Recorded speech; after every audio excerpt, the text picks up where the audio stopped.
I'll start at the beginning. My ex-husband was a good father, but a terrible husband. I divorced him when my oldest was 14 and youngest was 10. Well, he ended up spiraling and the kids were exposed to that. I was blamed for ruining Dad. He got better after a few years, but ended up doing it again when he learned I was dating. So the kids kept trying to get me not to date since it will affect their dad.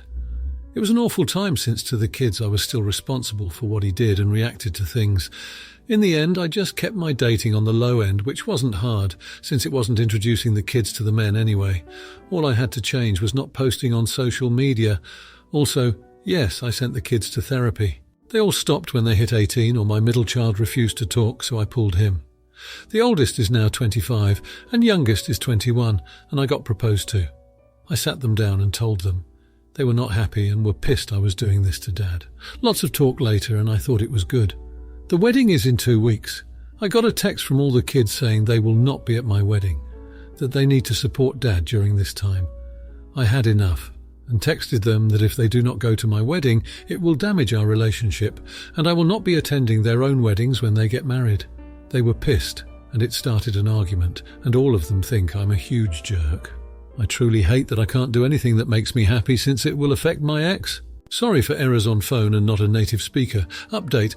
I realised I'm okay letting them go. I can't do it anymore. I sent a text. It is up to them if they go or not. If they do go, I have hope to fix this relationship. If not, I'm just done. I can't keep playing this game. It's for everything. Any time I have something good, his feelings have to come first. I can't do that anymore. It hurts too much. I could tell them everything he has done, but I don't feel like blowing up their image of him.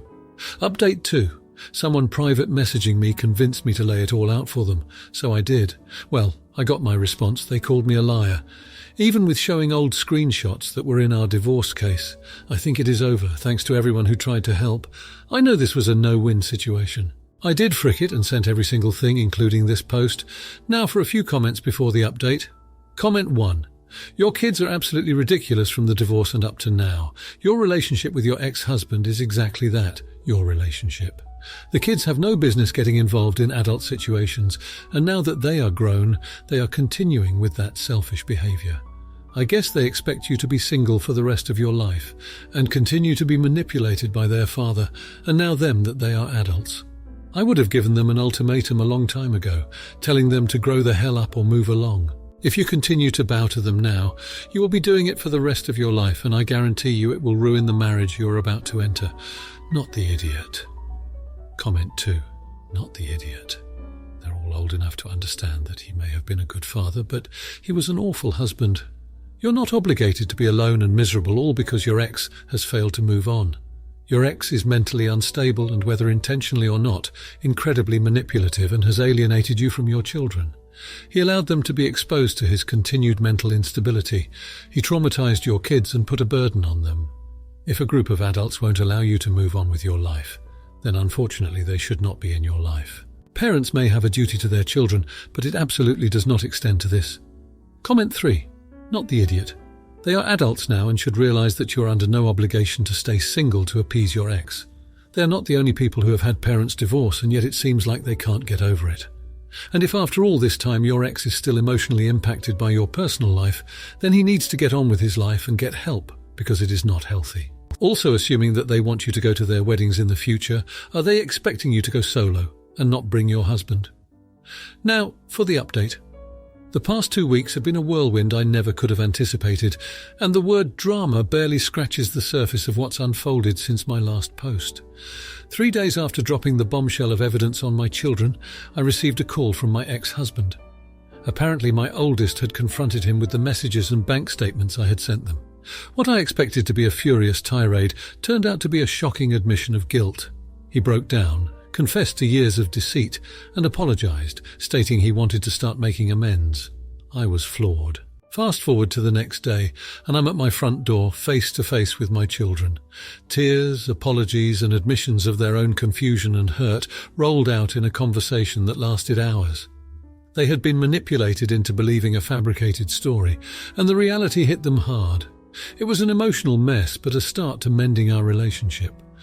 As if that wasn't enough, my fiancé, who had been supporting me through all this, revealed that he had been quietly investigating my ex's financials to build a case to ensure I wouldn't be taken advantage of anymore.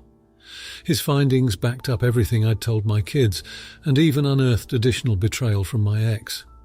The most jaw-dropping moment came when my ex's sister reached out to me. She had been estranged from him for years, and after hearing about our situation, she provided me with emails and messages that confirmed even more lies he had told, not just to me but to our entire family over the years. The web of deceit was far more extensive than any of us knew.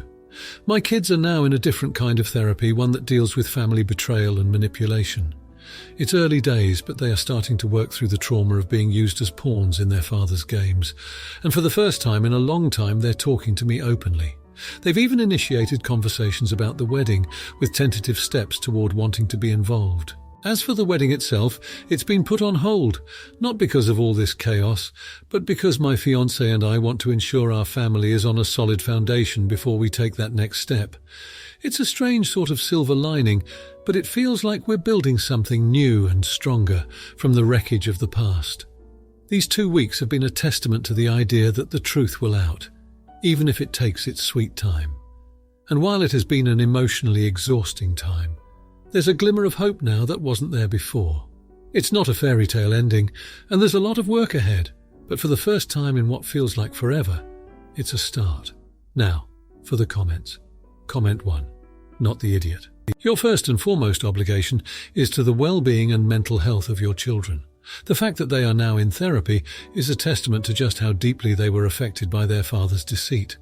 It's incredibly responsible of you to put the wedding on hold to focus on the stability of your family. Addressing these issues head-on is the best way to ensure that everyone involved can heal and move forward. It's never easy to confront a web of lies, especially when it's woven by someone who's supposed to be a pillar of trust and support. Your ex-husband's sister stepping in to provide additional evidence further solidifies that you are dealing with a complex situation that requires careful and considerate handling.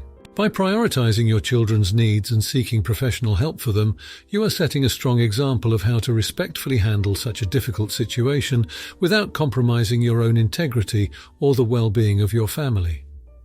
Comment 2. Not the idiot. The emotional labor you have invested into uncovering the truth shows a great deal of courage and commitment to transparency. Your fiancé's involvement in investigating the ex-husband's finances reveals a partnership that is based on mutual support and trust. While some might question involving your partner to such an extent, it is clear that your fiancé's intentions were to protect your family from further betrayal. It is crucial that you both work together to build a solid foundation before entering into marriage, and your decision to postpone the wedding is a wise one. It allows you to focus on healing as a family unit without the added stress and expectations that come with planning a wedding. Moreover, the fact that you have taken steps to ensure the children receive therapy indicates that you understand the long-term implications of their father's actions and are proactive in seeking solutions to help them navigate their feelings and confusion in a constructive manner. Comment 3. Not the idiot. You've been put in an immensely difficult position, and your actions reflect a person who is prioritizing ethical behavior and the emotional welfare of your family.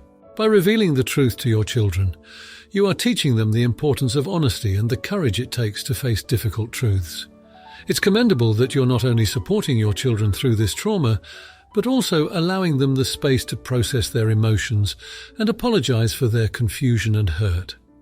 The fact that you're willing to postpone personal happiness, that is, your wedding, in favor of familial stability, is a sacrifice that speaks volumes about your character. Furthermore, your ex-husband's sister's willingness to come forward with evidence indicates that she recognizes the toxic environment her brother has created and is willing to stand up for what's right, even when it's hard. Your ability to navigate this situation while keeping your children's best interests at heart without engaging in retaliatory actions is a testament to your strength and moral compass. Now, for the next story. My 36-year-old female child, 7-year-old female, asked if she could ride her pony to school last week. For context, we have a small paddock attached to our home where we keep 2 horses, one for me and one for my child. Every morning before school, my child gets all of her pony chores done before we leave, and we normally walk to school, which takes around 20 minutes. We live on the outskirts of a fairly populated city where it's not uncommon to see horses occasionally, but we are by no means in a rural village. I agreed to let my daughter ride her pony to school because I thought it was a harmless and fun thing to do, and also it gives the pony some exercise as we had evening plans and wouldn't be riding that evening. We arrived at the school gates and of course gathered a bit of a crowd, which wasn't a problem. The pony is very good and enjoyed all the pats and strokes from the kids. One girl came running over from the year above my daughter and started shouting at me, saying she wanted to ride. I politely told her that she couldn't because she doesn't have a riding hat, and she would have to learn on a safer horse. She immediately started hysterically crying and pleading with her mum, saying she wanted to ride. Her mum looked at me with disgust and said, "See, this is what happens when you have no self-awareness and bring a freaking horse to a school," and stormed off, dragging her kid with her. I was a bit taken aback, but ignored her, sent my child into school and walked the pony home. I was talking to my friend this weekend and she said I was, in fact, the problem, and I was blatantly showing off and should have known that this would cause upset and problems. My response is I turn up to the school gates in jodhpurs and boots regularly, so everyone probably knows I have horses. Is that showing off too? All I wanted to do is let my daughter do something a bit silly and fun. Now I am really overthinking it though, and almost feel nervous to do the school drop-off tomorrow. So am I the jerk for letting my daughter ride her horse to school? Edit. I want to clear some things up. Firstly, I'm based in England. Secondly, the pony never went into the school grounds.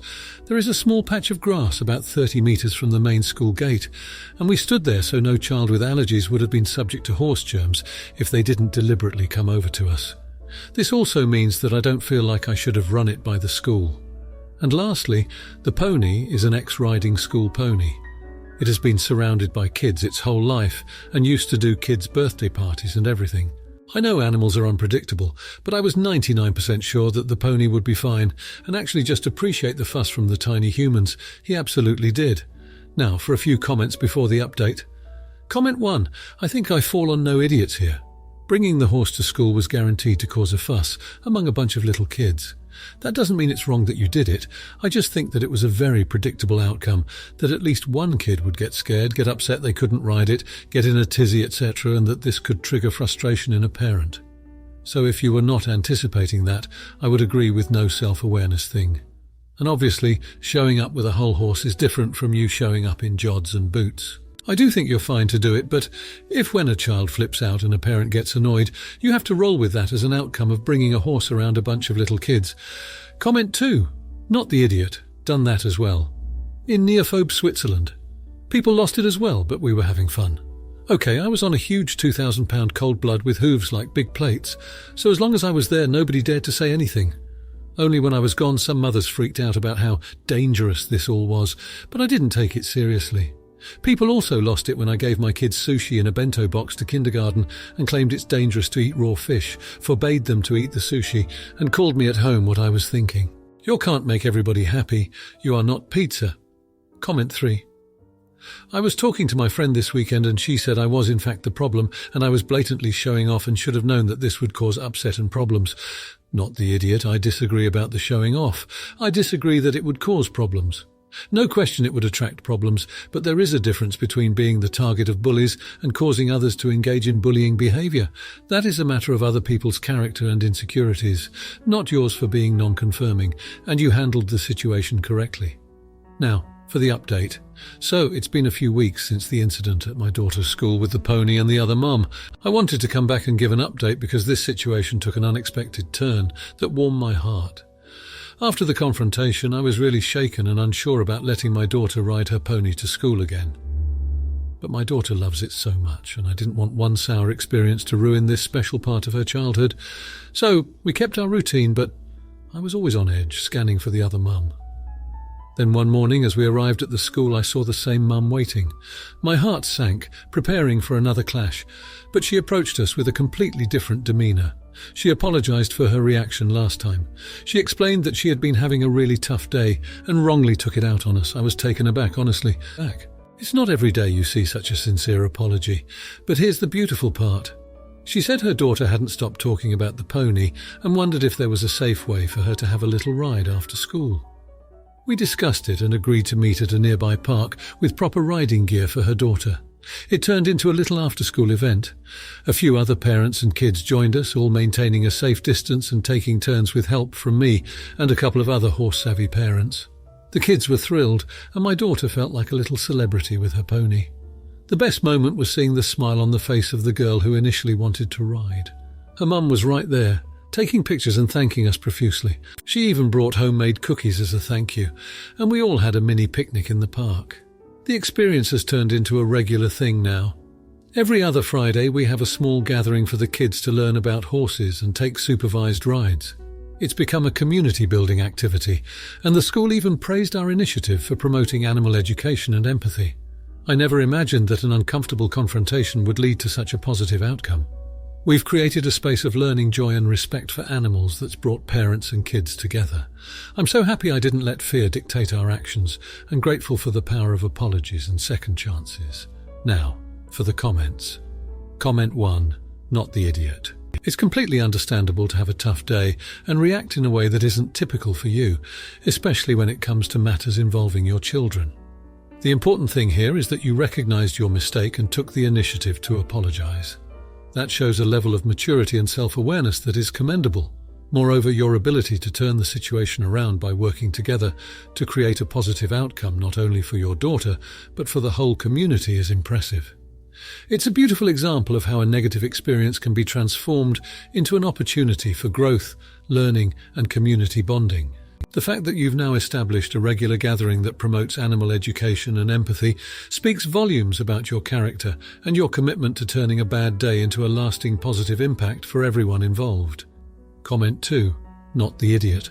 What stands out in this story is the power of communication and the willingness to repair a relationship after a confrontation. It takes courage to admit when you're wrong and even more to apologize. Your actions have led to a valuable educational experience for the children and have fostered a sense of togetherness among the parents. In addition to this, providing a safe space for children to interact with animals is a fantastic way to teach them responsibility and kindness towards other living beings. This not only benefits the children, but also the animals involved, as they are treated with care and respect. It's a testament to how a single act of reconciliation can spark a chain reaction of positive events in a community. Comment 3. Not the idiot. The resolution of this conflict is a testament to the power of empathy and the importance of giving people the chance to redeem themselves. Your initial confrontation, while regrettable, became a catalyst for a much-needed community space where children can learn about animals and where parents can connect. This initiative likely provides a unique hands-on learning experience for kids who might not have had the chance to be close to animals like a pony before. It's not just about the children having fun, it's also about instilling a sense of responsibility and educating them on proper animal care. This teaches them valuable life lessons about nurturing and compassion that will serve them well into adulthood. Your actions have turned an unfortunate incident into a heartwarming example of how a community can come together and create something wonderful out of a misunderstanding. If you liked this video, you'll probably like these too. Also, while you're here, please consider subscribing. It's your support that keeps this channel alive and allows me to make better and longer videos. Have a great day!